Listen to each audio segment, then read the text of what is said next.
विद्यार्थियों, आपका स्वागत है। आज हम अध्ययन करेंगे class 10 subject English chapter 3 two stories about flying, his first flight and the black airplane. इस चैप्टर के अध्ययन करने से पहले हम इस चैप्टर का हिंदी सारांश समझेंगे। इससे हमें इस चैप्टर को समझना और इस चैप्टर के क्वेश्चन तथा आंसर को समझना आसान हो जाएगा।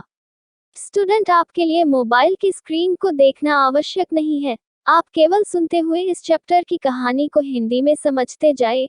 इससे आपके समय की बचत होगी, आपके डाटा पैक की बचत होगी तथा आपकी आंखों की भी सुरक्षा होगी। आइए हम प्रारंभ करते हैं चैप्टर 3 का हिंदी सारांश एवं व्याख्या।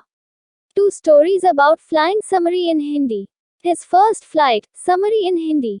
कहानी एक युवा सीगल के बारे में है जो जीवन के उस पड़ाव पर है जहां उसे उड़ना सीखना है। अपने छोटे भाइयों और बहनों के विपरीत वह भी उड़ने से डरता है।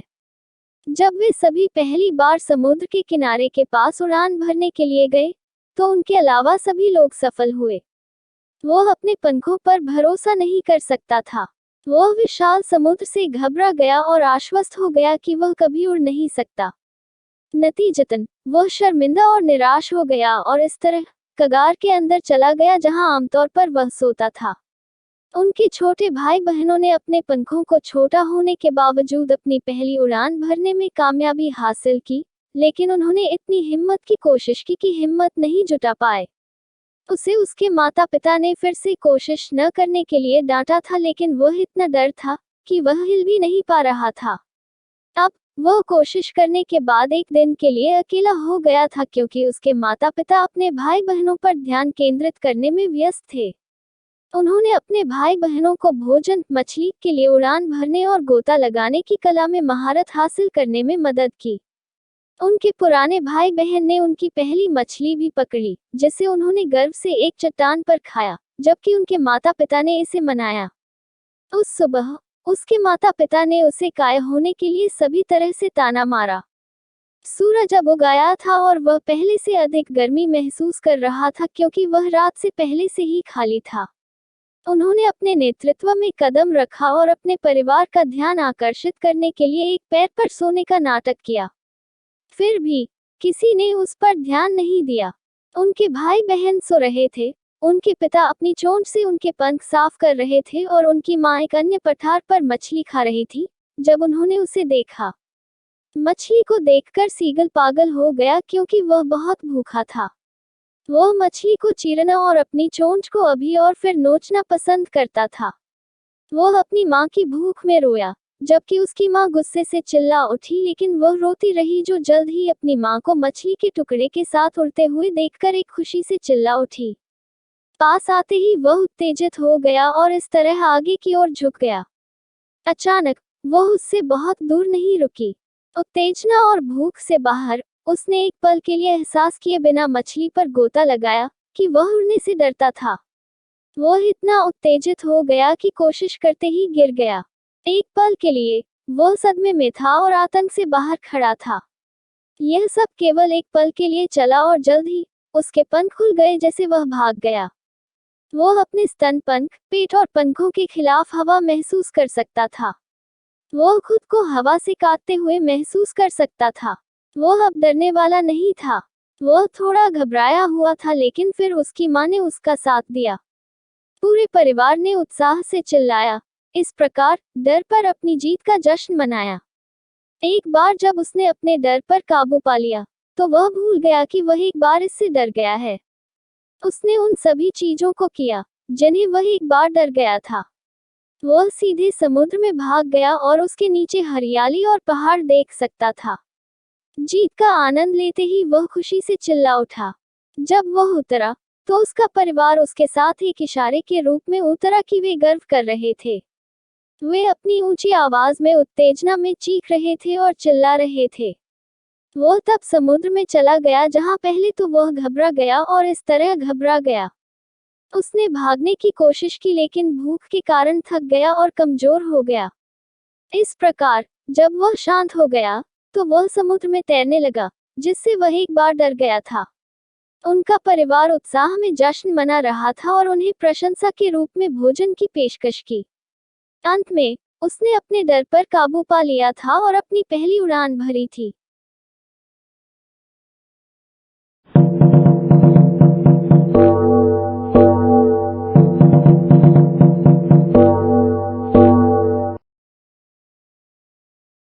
Two stories about flying. Summary in Hindi.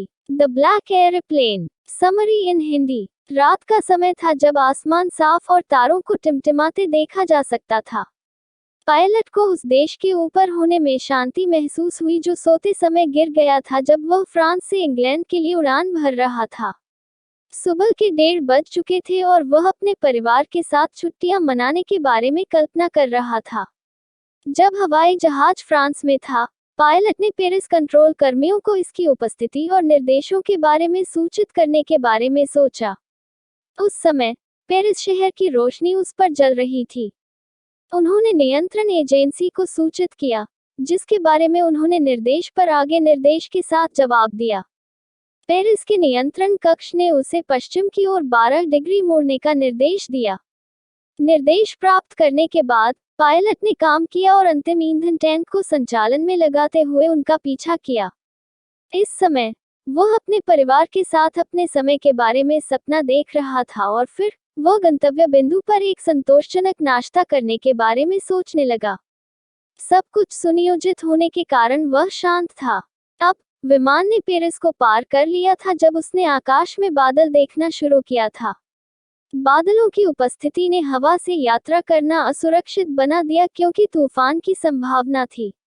वे इतने विशाल और गहरे थे कि पायलट ने उनकी तुलना काले पहाड़ों से की।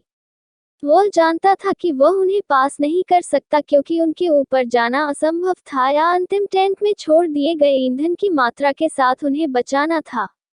सही निर्णय सुरक्षित रूप से पेरिस वापस जाने के लिए होता, लेकिन अपने परिवार से मिलने की इच्छा के कारण पायलट के निर्णय लेने से बादल छा गए।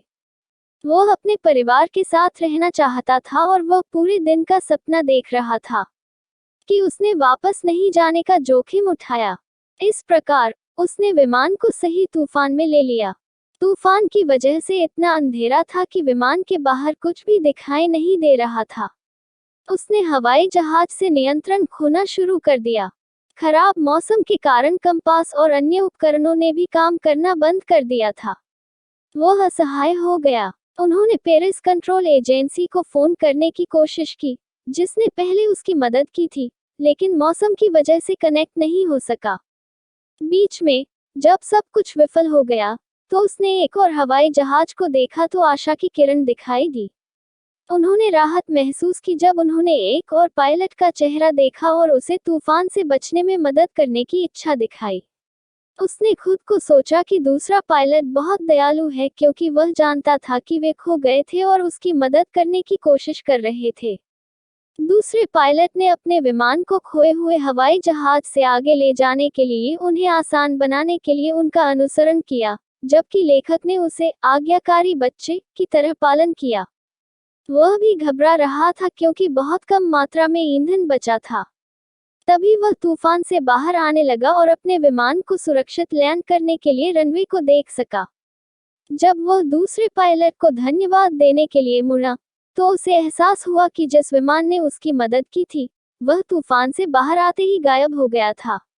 लेखक को यह नहीं पता था कि वह कहाँ उतरा था, लेकिन अपने विमान को अप्राप्य छोड़ने से नहीं डरता था। वह दूसरे पायलट के बारे में पूछने के लिए सीधे कंट्रोल रूम में गया। अपने अत्यंत आश्चर्य के कारण महिला ने उसे सूचित किया कि खराब मौसम के कारण उसके पास आकाश में कोई और विमान नहीं था। उसके मन में अनुत्तरित बहुत सारे प्रश्नों से वह चकित रह जाता है।